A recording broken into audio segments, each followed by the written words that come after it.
మన ప్రభువును రక్షకుడు అయిన యేసుక్రీస్తు వారి అతి శ్రేష్టమైన దివ్యనామమున మీ అందరికీ ఉదయకాలము సర్వశుభములు సర్వదీవెనలు దేవదేవుడు అనుగ్రహించునుగాక.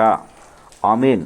దేవుని బిడ్డలారా, ఈరోజు 3వ తారీఖు అక్టోబర్ నెల 2024వ సంవత్సరము. ఈరోజు దేవుని వాగ్దానము హెబ్రీలకు రాసిన పత్రిక 10వ అధ్యాయము 23వ వచనము. వాగ్దానము చేసినవాడు నమ్మదగినవాడు.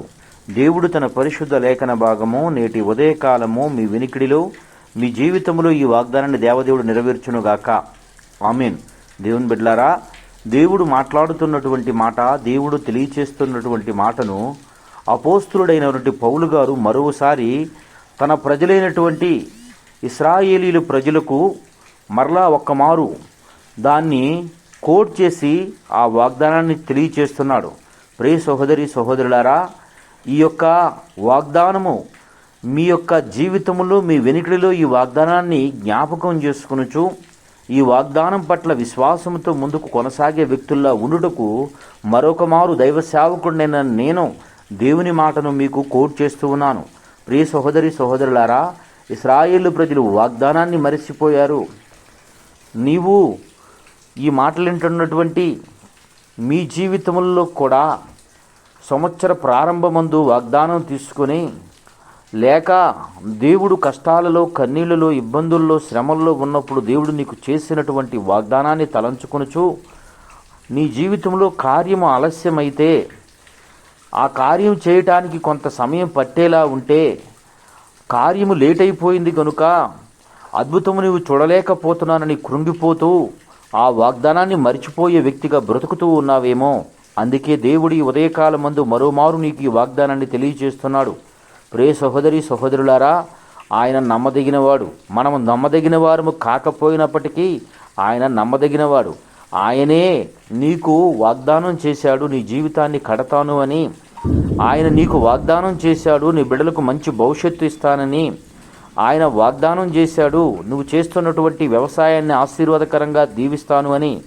ఆయన నీకు వాగ్దానం చేశాడు, నీ యొక్క జీవితంలో నీవు పోగొట్టుకున్నవ నీవు తిరిగి రెండింతల ఆశీర్వాదం పొందుకునే వ్యక్తిలా నీవు ఉంటావు అని ఆయన వాగ్దానం చేస్తున్నాడు. ఒంటరైన వాడు 1000 మంది అగును అని. ప్రియ సహోదరి సహోదరులారా, ఆయన వాగ్దానం చేసిన దేవుడు నమ్మదగిన వాడు గనుక ఆయన వాగ్దానం పట్ల నీవు నిరీక్షణ ఉంచి ఎదురు చూసే వ్యక్తిగా నీవు బ్రతికితే నిశ్చయముగా నీ జీవితంలో ఆ వాగ్దానం నెరవేర్చడానికి ఆయన ఇష్టపడుతుంటాడు. సహోదరుడా, ఆయన వాగ్దానాన్ని మరవద్దు. ఆయన వాగ్దానం పట్ల నిర్లక్ష్యంగా వ్యవహరించవద్దు. ఆయన వాగ్దానాన్ని ఆధారం చేసుకుని బ్రతుకు. నువ్వు ప్రార్థించగానే నీ జీవితంలో కార్యం జరుగుతుంది. కానీ అక్కడ నుండి దేవుడు వర్తమానాన్ని తీసుకుని వచ్చే సమయం కొంత లేట్ అవ్వచ్చు, కొన్ని ఆటంకాలు ఎదురవ్వచ్చు. అయితే దాన్ని బట్టి కృంగిపోక ఆయనందు విశ్వాసముతో, విధేయతతో ముందుకు కొనసాగి నిరీక్షణ కలిగిన వ్యక్తివై బ్రతికి ఆయనిచ్చు ప్రతి ఆశీర్వాదానికి వారసులు ఉంటూ దేవుడు మేము ఆయన కృపలో భద్రపరచునుగాక. ఆమేన్. తండ్రి, నీకు వందనాలు, స్తోత్రములయ్యా. ఉదయకాలం మందు నీ బిడ్డలైన వారు ఎందరు బిడ్డలు ఈ మాటలు వినుచున్నారు, వారందరి జీవితంలో ఈ వాగ్దానాన్ని నెరవేర్చి వారిని సంతోషపరిచి నీ కృపలో బలపరిచి భద్రపరిచి నడిపించి సహాయమును చేయమని యేసయ్య నామం పేరట ప్రార్థన చేయుచున్నాను మా పరమ తండ్రి. ఆమేన్. తండ్రి అయిన దేవుని ప్రేమయు, కుమారుడు యేసుక్రీస్తు వారి కృపయు, పరిశుద్ధాత్మ తండ్రి అన్యోన్య సహవాసం ఇప్పుడును ఎల్లప్పుడూ సన్నిధి సదాకాలం తోడేండి అంబడించి నడిపించును గాక. ఆమేన్. God bless you. దేవదేవుడు మిమ్ము దీవించి ఆశీర్వదించును గాక.